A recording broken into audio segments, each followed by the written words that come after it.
org. And we've been telling you that concerts are back, and we've got a really cool one coming up for you in later August, and it is a concert with a cause. So today we get to hear from Taylor Hicks, which was the season 5 of American Idol winner, along with our buddy Richard Greenlee, who I didn't know you had a nonprofit, Wratchet Y'all Productions. So together you guys are putting on a show for our Friends of Children's Mississippi. So welcome. Thank you. Thank you. Good to be here. Okay, Richard, first kick me off. You've been hanging on with Wratchet Y'all Productions behind my back, I feel like, your nonprofit. Mm-hmm. So share with us a little bit about that organization. Actually, that preceded my other,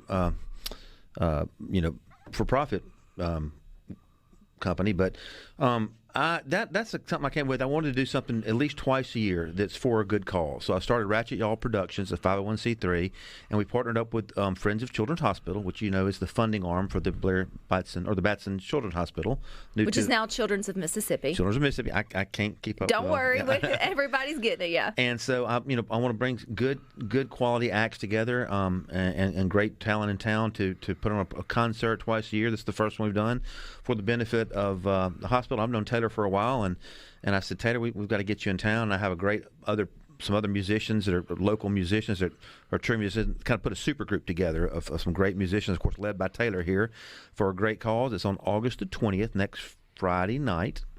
At 7 p.m. at Dooling Hall in Jackson. It's going to be a good time. Okay, Taylor, when Richard calls you and says, you're an Alabama boy, right? Yeah. So we'll bring you on over to Mississippi. We'll consider you a cousin of the state for sure. When he said, come on over, I want you to help us raise some money for Children's of Mississippi, did he have to twist your arm much to do it? Not at all. I've done shows all around the country that, have benefited children's hospitals in different places, and the band is going to be amazing. Dooling Hall is such a great venue. It's that kind of got that old school feel. And, I didn't have anything going on. We put a date together, and we're close to getting it off the ground. I love this that you just put a band together, which is Taylor Hicks and the Delta Funk Revival. Great name, by the way. Thank you. I can't So, is this back like in high school where you just get a couple of friends together and start a band? Because in my mind, I'm feeling like, man, that takes years of relationships, and you create this bond, and then you have a band. But nope, you can just sort of piece it together that way with like-minded people. We do.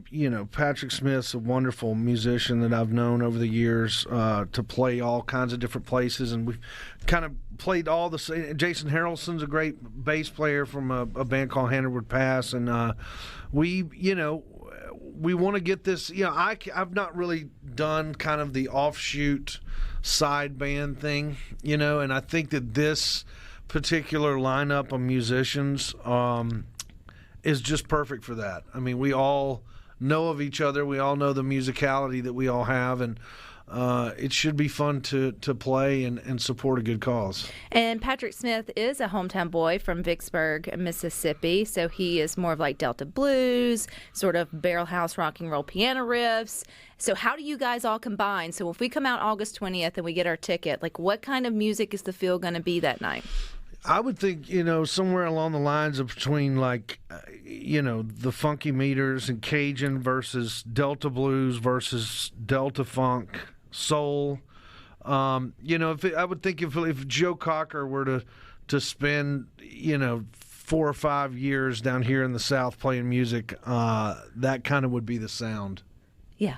Sounds like a good time. I mean, I made up it's a funk, rock, blues. It's going to be great because it's really, to me, it's kind of jam bandish because I've seen Jason and Patrick and the drummer and the bassist play together before without Taylor. When I saw them at a crawfish bowl, I said, oh my God, I've got to get Taylor in front of this band. This combination between harmonica and Jason's guitar riffs and Patrick on the keyboards. I mean, it's going to be like outdoing each other. It's like it's going to be awesome. It's really going to be fun. You mentioned the fact that it is at the iconic Dooling Hall here in Central Mississippi. Have you ever played in a venue like that, or does the venue sort of matter with the rest of the feel for you, Taylor, when you're up there performing? Well, that's kind of Richard's call on where he wants to put it, but I think that this is the perfect music for that particular place. I was there this morning, and it's like it has all the seasoning that you could ask for in a music venue.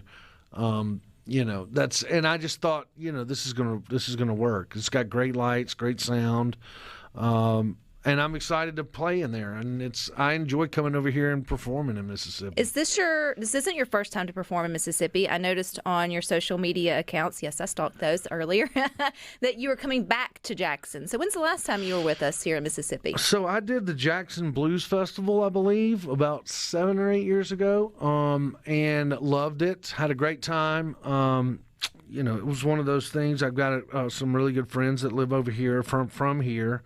So I do visit a good bit, when I can. Well, there in the Dueling Hall area, which is the Fondren area, you mentioned seasoned. I'm like, man, you can get some good grub and then go and hear a good concert. You said, Richard, it starts August. It is August the 20th. But when does it start? And talk about tickets, because I saw there's levels of tickets. You can get some VIP access, which there was many that are already jumping on that, Taylor. So you're going to have a crowd full ready to see you. But then there's other types of tickets. So how can we get ours? It's Dueling is a great quaint venue. So there are two types of tickets. There's a general admission, which is $30, $35 at the show, day of show, $30 online. We have a $100 VIP ticket, and what that gets you is from 6 to 7. There is a happy hour meet and greet with the band. Kessler Prime's doing heavy hors d'oeuvres. That's free. It's a cash bar. So with the VIP, you get the meet and greet with the band. You get a signed and numbered, actually, a original artwork show poster I had created for this show. Holly Peel, local artist, did the artwork, and we've done some stuff to it. You get a T-shirt. I've created a T-shirt for the show, too, for the new band. Everybody wants a T-shirt. It is. And Gotta get the T-shirt. Gotta get a T-shirt. A meet and greet, and that's from 6 to 7. Doors open at 7, and the music starts at 8. And with the VIP, you get a roped off access down not the whole front of the stage, but the right side wall where I like to sit anyway. It's in a little private bar area there. So there are about 50 VIPs available, and they're going very fast. And we do have a couple of tables. There are only 4 sponsor tables. It's $500, which is $125 a head. 2 already taken. I think we have 2 more left, but that's a good place to be, because remember, this is for a good cause. This all goes back to the Foundation of Children's of Mississippi, which is the fundraising arm for the hospital, Children's Mississippi, the only children's hospital here in our state. What connected you to them, Richard? When you had, I know they were a worthy cause, but of all the things, why did you say the Children's Hospital needs these events? I don't really remember, and I have my cousin Charles Greenlee was friends with Erica Bradshaw, who's the executive director. I don't know her position, but she heads up the Children's Hospital, the Friends of Children's, and we just got together at lunch one day, came with an idea, and she said, great, sounds awesome. And it's a great, everybody identifies with that. It's a great cause, Well, it's a great cause, and we hope we never get to see them at work, but we're glad to know that they are there if we ever need them. And we do. We like to get out and sort of go to entertainments or go to things that also are connected with something, for the greater good, which is what you get to do with this concert. Again, that's coming up August the 20th. It is Taylor Hicks, and I was looking for the Delta Funk Revival. So how many is it total? It's Taylor, Patrick, and then the band. So I have Jason Harrelson, Hannah Ward Pass. Jason Harrelson is the lead guitarist for a band called Hannah Ward Pass. I think he's played with Taylor before. Yeah. They're a touring group out of Atlanta. Patrick Smith Band. We have 2 studio musicians that play with Patrick and Jason, a great drummer and bassist, great, rhythm section. It's going to be. I'm not saying you'll know all the songs.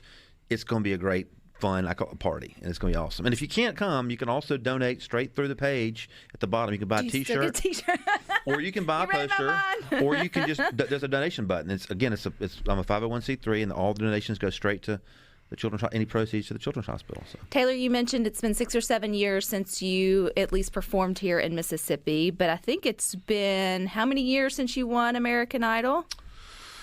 Because I was thinking, where was I in 2006? Because I was trying to put myself, where were you in 2006? About 15 years. Yeah. 15 years. I wasn't married yet. I got married in 2007, so it was a year out from being married, but I was a student at Southern Miss. And I remember watching, American Idol. I think you had one of the largest viewed finales. Who were you with? So it was me and Catherine McPhee. Daughtry was on that season. Elliot Yameen, Kelly Pickler. We had a really, really talented. A lot of those, performers are still in the business today, which is, I'm very partial to my season, but. You did have a pretty standout season and a standout group, and we're going to keep our conversation with Taylor Hicks, the winner, Coming, we're learning more about the upcoming concert for Calls. It's on August the 20th there at Dooling Hall. It will be Taylor Hicks and the Delta Funk Revival. All the proceeds will go to the Friends of Children's Mississippi. And the headliner is Taylor Hicks himself. Yes, that is the winner from American Idol's 5th season. But man, Taylor, you just dated me, and I even saw Rhino laugh just a little bit because you said back in the day you had how many MySpace followers? I think it was like 30 million MySpace followers. So is this in 2006? Yeah, this was before Facebook, before Twitter. Right. This was basically the only true social media platform that was around was MySpace. And so did you get did you get the 30 million obviously maybe after the American Idol experience, yeah, or did you just during that run, it was just so big, and we all just die laughing, that was the start of it. Right. That was basically, and then the way that the show integrated your phone into the inner workings of voting and stuff. I mean, it truly, Idol at that time was truly an innovative show. Texting while voting. I mean, it taught my dad how to actually text because he message. wanted to vote for your son, for the son. Yeah, exactly. And he told me that he learned how to text through, and I think a lot of people did on that show. So yeah, MySpace was the big hit. That's funny. And then it translated. Now MySpace is probably not where you connect with most of your fans. MySpace is not. No. MySpace.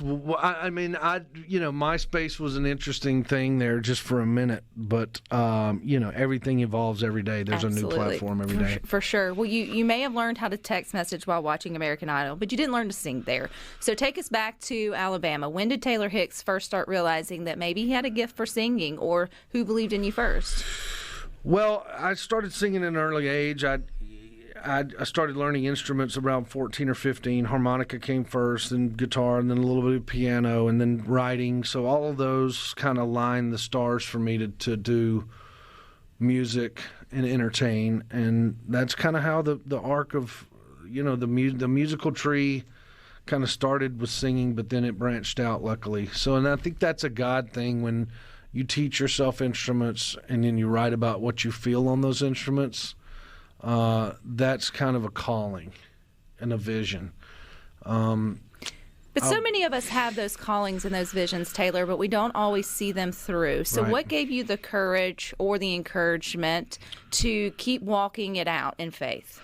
Well, I think you said it. Faith played a big role. I mean, you have to have your ducks in a row upstairs before they get lined up downstairs, in my opinion. And just believing in your talent.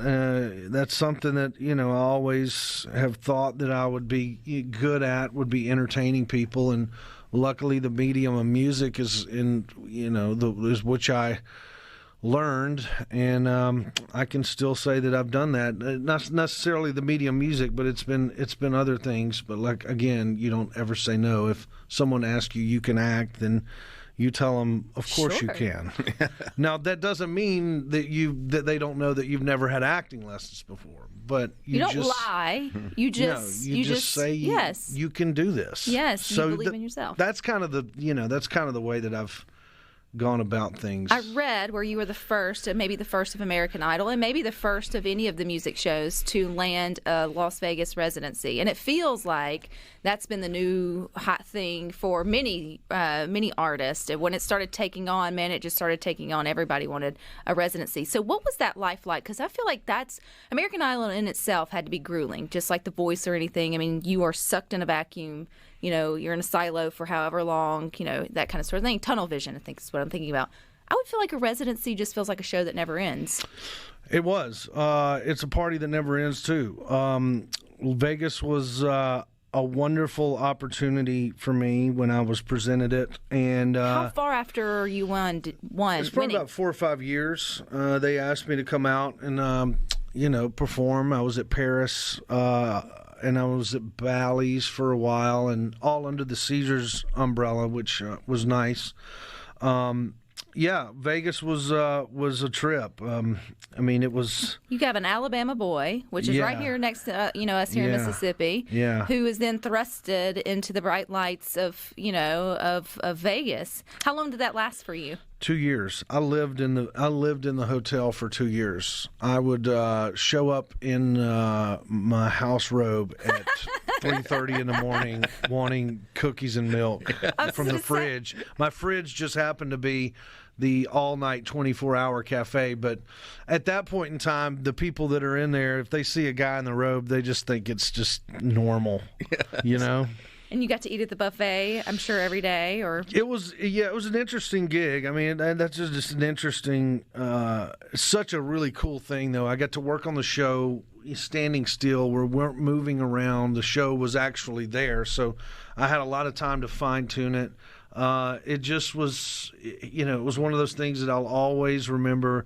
Because it's a different show every night because it's a different audience coming through. I mean, they're rotating, right? Yep. And but it's the same look, feel, whatever it may be. If you had to choose, which, I mean, you don't, but here on Good Things, we always ask stupid questions. So do you like the you standing in place and the people rotating, or you rotating to the people? Well, I think it's, it just depends. I mean, I loved going and setting up the show and then watching the groups of people come in and out, and what's great about it, though, is that, you hit all kinds of groups because one night there would be, 100 people from Japan, there was some international, because Idol's a little bit international.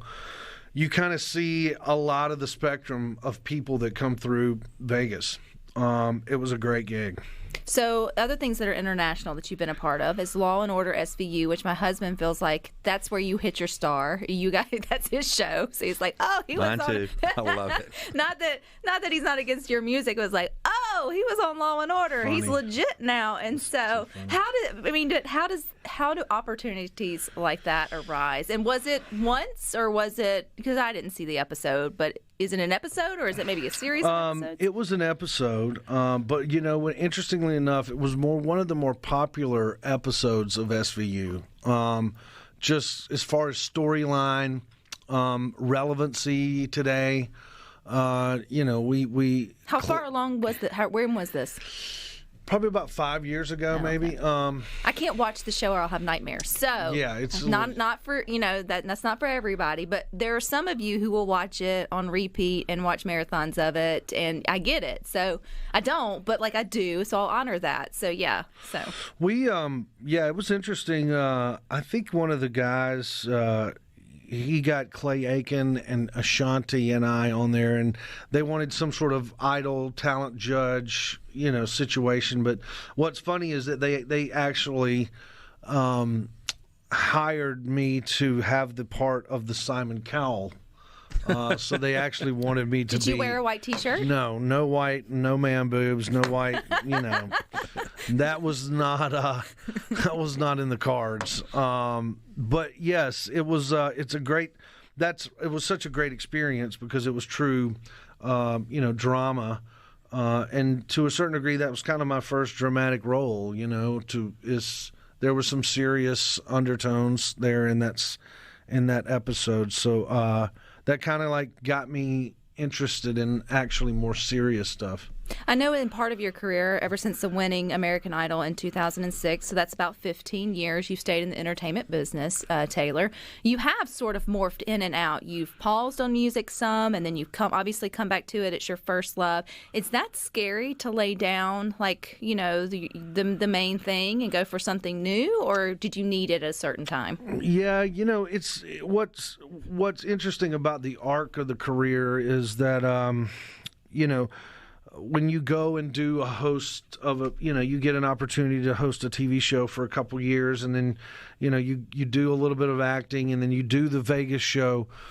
The thing about it is that you lose a little bit of the touring fan base that you had over the years. In my first tour, I went out on the road extensively, and I love that part of it. But, being able to be a little bit more versatile in this business, you don't want to get too versatile or you'll spread yourself too thin, and that's true in this business because there's a fan base that you always have to nurture.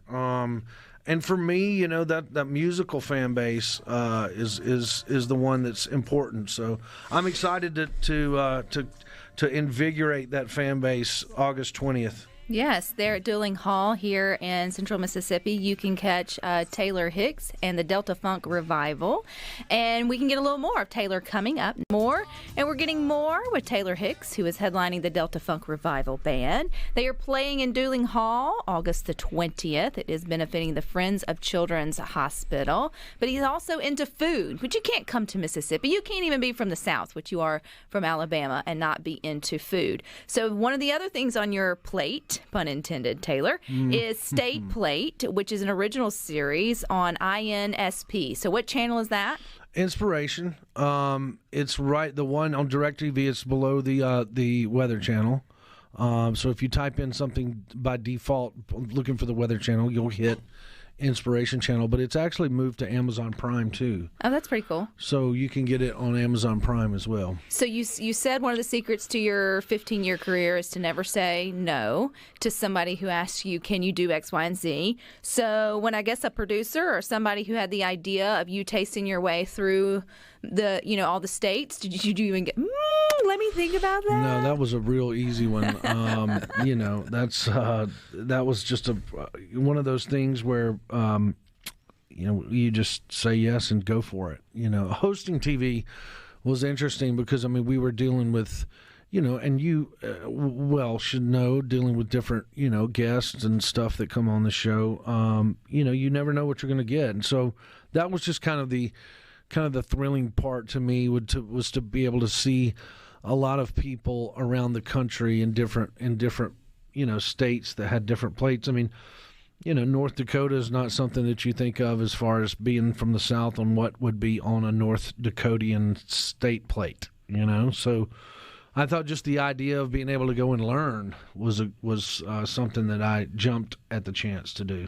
Well, and I know you've come through Mississippi with your episode, and I think one of the cool things, though, when you talk about state plate, and it's one of the things that connects us all, is we take so much pride in our foods that are traditional, and it's different in every state that you go to. The blue plate special wouldn't look the same in now it may here in the South, but it's not going to look the same everywhere, but everyone's ready to sort of serve you up, what they enjoy most and watch you sort of enjoy it. So I think you got like the best deal in terms of showcasing what, unites us all, which is food and good music. So you kind of got the best of both worlds with that. We tried really hard to put a plate of food together that was just iconic to that state. There was some musical elements, obviously, with when we went through Mississippi and places like that, Memphis, that had these iconic musical undertones, so to speak. That was something that I loved, is to really see what people eat around the country and what is, what really makes why people in Nebraska, eat certain things. Agreed. Or their tea sweet or unsweet. Yeah. We can get on big fights on food is one thing that we love to agree to disagree on here on good things, but everybody still loves a good meal, and I think there's just something hospitable that comes with someone cooking you up their traditional favorites and then giving it to you and wanting to share that with the world. Now, do you cook also, Taylor, or do you just get to go around and taste? I love cooking. I love cooking when I have the time. I enjoy getting in the kitchen and hanging out for a long period of time and cooking for family and friends. That's something that I enjoy. But as far as just kind of the everyday, trying to put a meal together kind of thing, that's not me.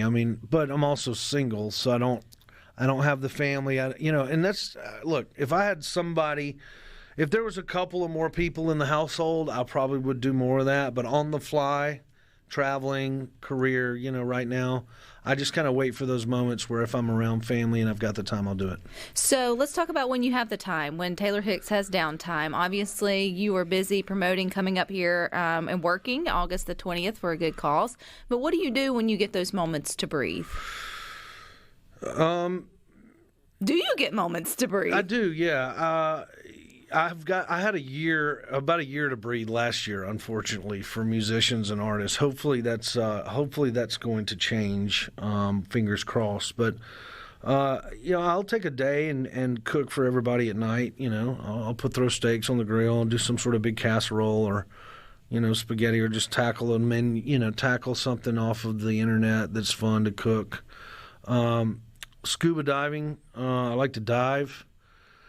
But it's quiet down there, huh? It is. I need it. It's very interesting. I love learning about that.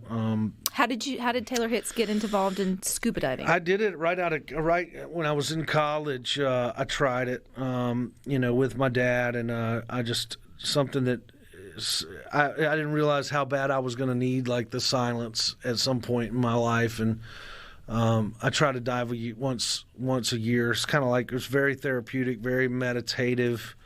If you can get past being under the water, which is kind of tough for people, but if you learn the right way, I always like to say, just food for thought, if you ever think about scuba diving, learn in a pool that you're familiar with. That's when you think of the big ocean, it's really just getting comfortable about swimming around, because once you do learn scuba and you start swimming around, you'll forget where you are and you'll start to relax and enjoy it. Christopher McComb is enjoying our conversation with Taylor Hicks. He also said his brother-in-law, Sam Gunnarsson, used to play guitar with you. I love Sam. It's a small world. Yeah, I know. I was like, I did ask you. I was like, should we open the phone lines? Yeah. No, it's not a phone line. It's a text line. Well, to open the lines. Yeah, Sam was a great guitar player, still is. I'll throw some texts to Sam every now and then, so I'm glad that you texted in. Yeah, he's a great artist, and I believe his family's out of Virginia, Ruston, Virginia, if I'm not mistaken. I was just near Ruston, Virginia, a couple of weeks ago, and I thought about Sam. So yeah, that's a nice text. You mentioned artists, and last year being sort of hard for everyone in the entertainment, but particularly those indie artists that make a living going to festivals or doing their mic nights or whatever it may be. Here on Good Things, we really try to encourage people to support local businesses, and sometimes we forget concerts are like a local business or supporting a local artist. I mean, not everybody comes through that are big, headliners, even at your level, Taylor. So what would you say to those when they get the option to go to something in their communities or come out and support you guys on August the 20th at Dueling Hall? What does that really mean to the people on the stage and behind the scenes? Well, it means a lot, because this is where you live. I mean, this is your hometown. I mean, everyone at some point in their career was the hometown artist that played down the street, that was always in the bars and always in the restaurants playing. And when you can be able to tag a really good, charitable cause with it, these kinds of nights, it means the world to people, not only for the children there at the hospital here in Jackson, but any time that we do forget sometimes that local artists make up the fabric of the community, just like anything else. The accountants, it all is about one community, and a really special community here, like the people in Mississippi and Alabama and the South. I mean, it's very family oriented, so you got to take care of your family. You got to take care of your family, and one way you can do that is coming out to see Taylor Hicks in the Delta Funk Revival, which has Patrick Smith. He is a hometown boy from Vicksburg, Mississippi, a part of that. They're going to be playing at Dueling Hall August the 20th. It is benefiting Friends of Children's Hospital. I forgot to ask you, Richard, where do we go to get tickets? Ardenland.net. Yeah, Ardenland.net, because you probably don't want to show up the night of, because it sounds like they're going after today, and it's a lot of press out there, and Dueling's great, but it's not. Reason. It's a cap on VIP and cap on the audience, so we hope to fill it up. Taylor, if you were never going to, if American Idol had never happened, where were you headed? What were you wanted to be when you grew up? I don't have any idea. That's what all the it's successful just- musicians say. Like there was no plan B. My side hustle has been barbecue. Obviously just because I'm a Southern boy, but probably somewhere in the restaurants. Another singing restaurateur, something like that. Something like that. That's okay. There's always room for more good barbecue. Mike from Grand Bay, though, says he wants to know, would you want to be a judge on a competition show? And before you answer that, we will pause. And we've got more with Taylor Hicks, rounding out good things. And everything you need to get tickets for Taylor Hicks and the Delta Funk Revival coming up at Dueling Hall August the 20th is over at ardenland.net. Is that right, Richard? That is correct. Well, we had a few texts. And again, that is all proceeds are going to Friends of Children's Hospital. And make sure we get that in there, too. But there are a few texts that are coming through for you, Taylor, on our C Spire text line that I thought were fun. Mike from Grand Bay asked if you would want to be a judge on a competition show. That's a lot of, my mind says no for me, but I like everybody. A's for everybody, so I shouldn't be a teacher either. So what are your thoughts? I would probably do Idol just because I won the show. You understand it? I do feel like, something else besides that I probably would say no to, but Idol, yeah. I think if there ever was going to be a contestant that judged American Idol, truly sat in the judge's chair, I think it would have to be a winner, because you don't really understand just the whole ramification of what you have to do if you won the show as if you didn't. Now, you can get out of the contracts and stuff, you can wiggle out, that's just from a strictly music business perspective, but as far as just the whole kit and caboodle, I think a winner needs to be in that judge's chair. I heard Jamie Foxx one time talk, Taylor, about the mist. I actually think he was talking to Oprah Winfrey, saying once he got famous, there was like this magical mist where it was like people just automatically looked at him different, thought about him different. Did you sort of like experience that the day, or it was probably a gradual transition through the Idol experience, because even those that don't win still walk away with some celebrity. But was life after celebrity just strange? There at the beginning for sure. That was I said this in an earlier interview. I went from playing to 50 people in a little club in Pelham, Alabama, to doing a Southeast Asian tour in 6 months. And then that's after I won Idol, I was followed by a helicopter for probably a couple weeks. It was just extreme. Walking around your apartment naked. Yeah, and that was you were always trying to worry about the curtains. It was a very grueling mentality, especially if somebody's like OCD or a little bit, it has a little bit of paranoia in them, just everyday things, and that's heightened 100 times. So yes, there is that, but I think people over time, depending on where they're at in their careers, learn how to deal with it. How old were you when you won Idol? 28. I was the oldest. So you were a little bit older than some of these teens. Absolutely. Or early 20s. Yeah, and I couldn't imagine. I was just thinking I couldn't imagine either. And there's a lot of parents and grandparents listening to Good Things, and we all talk about this generation, whatever you want to say, has that sort of mindset of instant fame, instant gratification when it comes to social media and all the things. What would be your wise words to maybe those that are looking to get in the business or to do some of these shows? Would you think twice? Would you go to counseling first? I would. Because you can't say no. It is what kind of gave you the platform. Absolutely. To torpedo you to where you're at today. Right. I would definitely just make sure that you rely on the artistic merit of what you were doing.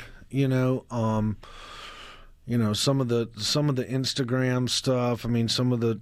It's a little bit like smoke and mirrors, too much smoke and mirrors. I would just, I would say rely on the artistic credibility and where, on your good morals, and let that be the common ground of what you do after that. Absolutely, and use your talents for good, which is why you are in Mississippi, because you're doing good for the Friends of Children's Hospital. Again, that's coming up August the 20th at Dueling Hall. Taylor Hicks and the Delta Funk Revival. Great name, Richard. We took a while. We went to a whole Good name, Rich. Sit there and came up, just thought of things and it just hit. It just sort of hit, and so even if you can't make it to the concert, you can still get a T-shirt if that get the T-shirt. Get the T-shirt. That's what enjoys. So mentioning food though, where are you going to eat between now and August the 20th, or when you come? Any places you're stopping? We just had Nukes.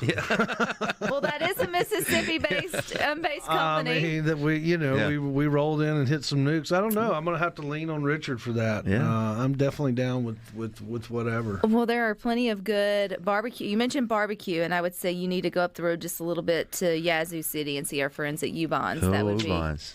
Yeah, it would be done. When you said barbecue, that was one of the. But you also have Pig and Pints, and you have many others right here in the central. And I've cooked with all of. I cooked on an NBN team for 6 years, and I've cooked with all those guys. Yeah. You can't go. You can't. Well, go, you can't go wrong no matter where you go. He's got the lead on that. You can't go wrong. I was the whole hog cook.